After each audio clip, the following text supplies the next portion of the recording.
How to export Google Keep Notes. So if you want to export the Google Keep Notes, then first you need to open up your Google Keep Notes application. So open up the application.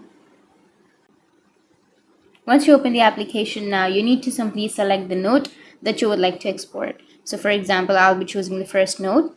Once you choose the note, now you need to go with the upper right, which has that three dots icon, and then you will have an option of copy to Google Docs. So you can simply tap on copy to Google Docs, and it will ask you to select an account, and simply tap on account and select the account in which you would like to export. And once you've selected, you can go with the upper right, which has that three dots icon, and if you want to export that to your Google Docs, then you can simply go with copy to Google Docs, and it will be saved to your Google Docs, or it will be copied.